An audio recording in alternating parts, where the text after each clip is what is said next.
ایک دن بچوں نے پکنک پر جانے کی بات کی تو یہ سن کر انکتا کی روح کانپ اٹھی، کیونکہ اسے ایک پرانا قصہ یاد آ گیا۔ یہ اس وقت کی بات ہے جب انکتا 10ویں کلاس میں پڑھتی تھی۔ ایک دن استاد نے پکنک کا منصوبہ بنایا تھا۔ انکتا نے بھی اپنے تمام دوستوں کے ساتھ جانے پر رضامندی ظاہر کی۔ پاوا گڑھ پکنک پر جانا تھا۔ پورا اسکول پکنک پر جا رہا تھا، اسی لیے تقریباً 30 بسیں تمام بچوں کو لے جانے کے لیے تیار تھیں۔ انکتا اپنے دوستوں کے ساتھ سب سے پچھلی بس میں بیٹھ گئی۔ سب ہنستے ہنستے بس سے جا رہے تھے۔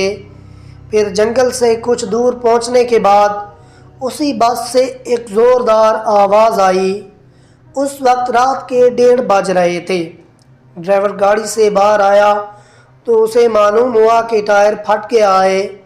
ڈرائیور نے سب سے کہا کہ بس کا ٹائر بدلنے میں کافی وقت لگے گا، اسی لیے آپ سب نیچے اتر جائیں، میں اسے تبدیل کرتا ہوں۔ آپ لوگ قریبی ڈھابے پر جا سکتے ہیں، وہاں گرم چائے پی لو اور میں اس ٹائر کو فوری طور پر تبدیل کرنے کی کوشش کروں گا۔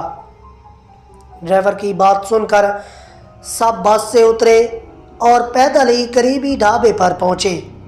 وہاں ایک بوڑھا آدمی چائے بنا رہا تھا۔ ریسٹورنٹ اتنی دیر تک کھلا اور کوئی چائے بناتا دیکھ کر سب حیران رہ گئے۔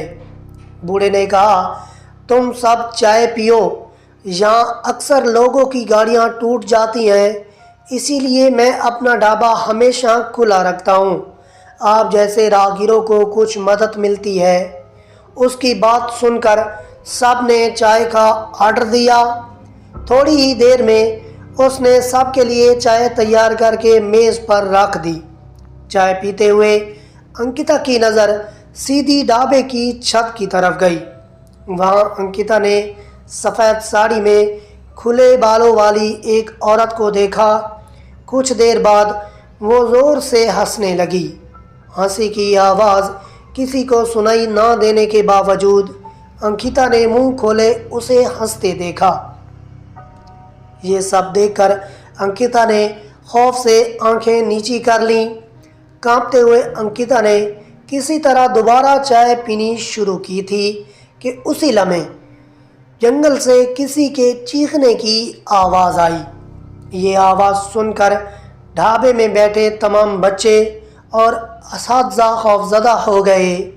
سب کو خوفزدہ دیکھ کر بوڑھے نے کہا کہ میں جا کر دیکھتا ہوں کہ کیا ہوا ہے، تم لوگ یہیں بیٹھے رہو۔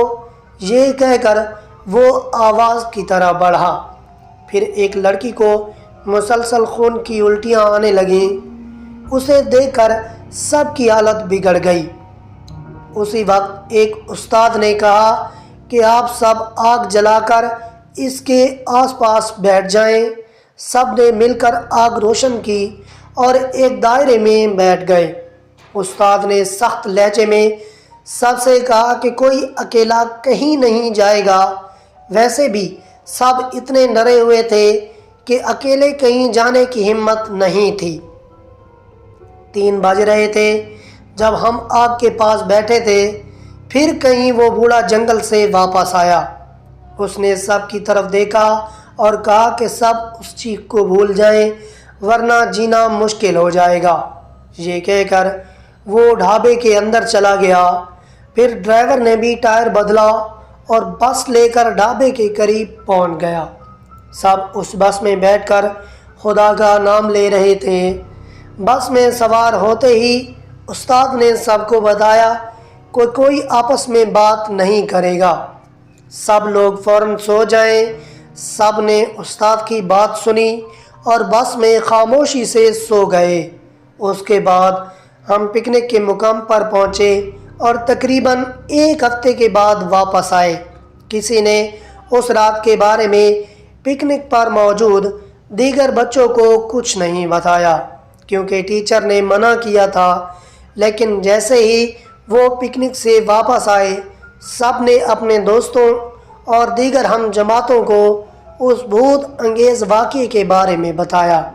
آج پکنک کا نام سنتے ہی انکتا کے ذہن میں اس بھوتیا ڈھابے کی کہانی یاد آئی اور وہ اپنے بچوں کو پکنک پر بھیجتے ہوئے ڈرنے لگی۔ کہانی سے سبق: ماضی کے واقعات کو بھلا دینا ہی بہتر ہے، ورنہ وہ واقعہ آپ کو عمر بھر ستاتا رہتا ہے۔